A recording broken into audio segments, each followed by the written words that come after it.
In the land of one of the oldest civilizations on Earth, a new museum worthy of history is now set to open. It's next door to the Great Pyramids of Giza. The Grand Egyptian Museum, or GEM, is expected to become the world's largest archaeological museum when it finally opens its doors. Visitors walk into the shadows of the pharaohs. A 3,000-year-old statue of Ramses II awaits your arrival. It is a key object in the museum. The main story of the museum is kingship and power. The one who has built so many temples, the one who has built so many fortresses and led so many campaigns. And you'll be able to explore around 100,000 artifacts throughout your visit. Building the museum was a saga worthy of an ancient scroll itself. Construction began nearly 20 years ago. It soon faced delays, funding, issues of construction, and in 2011, when the Arab Spring threw the government into chaos and work was brought to a halt. In 2014, construction began again, only to be delayed by COVID-19. What do we have here? This is the Royal Regalia. It's all designed to show power. Finally, the GEM is set to open later this year, which can't be soon enough for the Egyptian government. A delay of a few more years may not seem significant in a land where history goes back several millennia and where it took decades to build pyramids and tombs.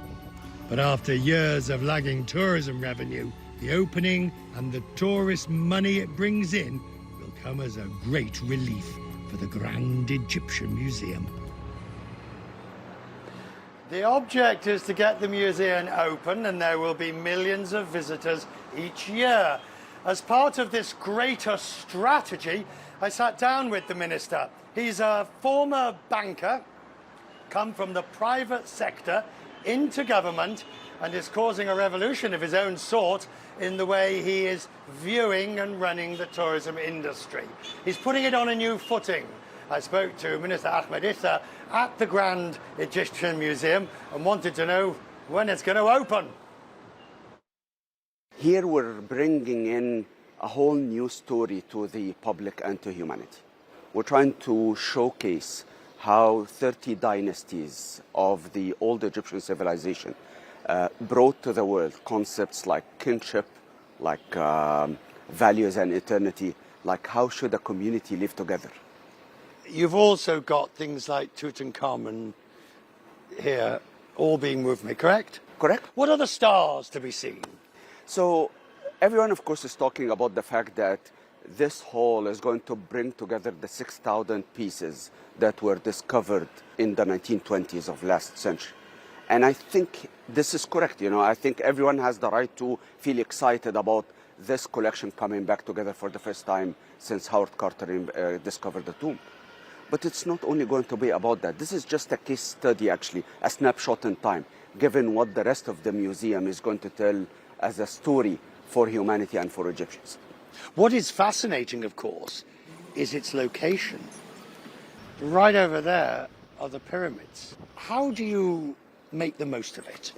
We have to make sure that one of the largest public spending programs in the tourism industry and in the archaeological industry, actually, for the past 3 decades, generates the right returns for Egyptians and for the state.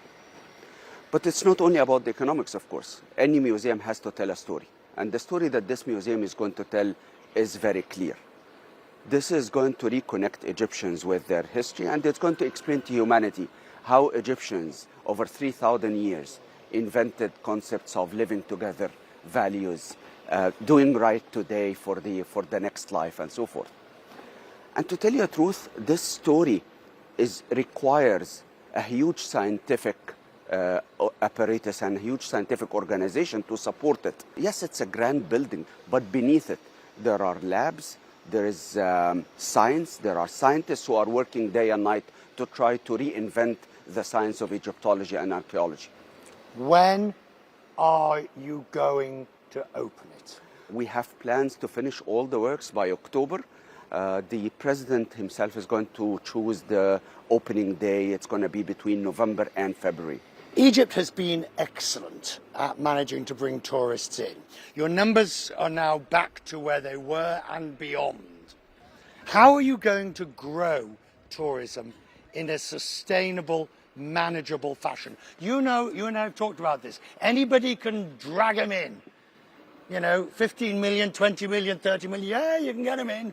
Look, but that's not going to be very good. So how are you going to do it? So there are three priorities that we have set as a government. And the number one, of course, is to try to make sure that we have enough aviation seats each year growing at 30 to 35% per annum flying into Egypt, because 90% of Egyptian tourists actually arrive via air. The second is actually we have to make sure that we bring up the number of hotel rooms accommodation.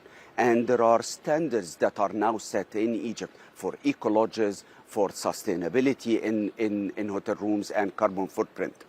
And the third is actually we have to make sure that there is a good environment for investors to receive good returns as they develop tourism in Egypt sustainably and benefit from the expected growth. The sheer numbers that will, I mean, look at this. This is designed for tens of millions. I've been one of the first critics that said the pyramids were dreadfully maintained.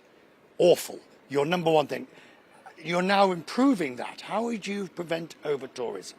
So the key thing is actually that the private sector, as it develops this industry, Richard, they understand fully that the demand trends are shifting. Their customers are now demanding that the industry has to be more sustainable, that the providers of services has to do it in a way that is ESG compliant.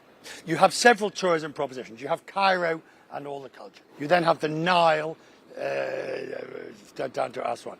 And then you have Lower Egypt with Sharm el-Sheikh, and you have the whole area around winter sun.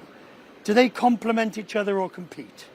Well, they complement each other. Cairo, if you look at Cairo today, the number of visitors that Cairo receives today is just a fraction of what it deserves. And if you look at major cities in Europe, how many visitors they receive. I think with the museum opening next year, the private sector operator of the museum expects 2 million visitors actually during the first year of operations.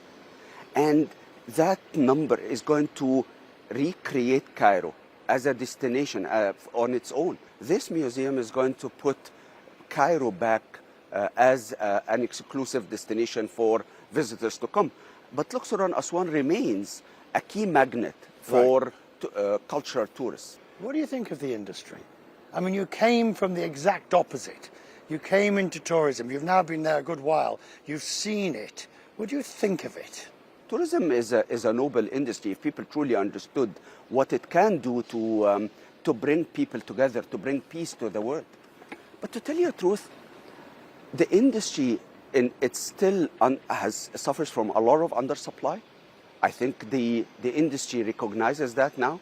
The amount of interest that I'm receiving from international investors to build hotels, to produce products in Egypt, to tell you the truth, is heartening to me.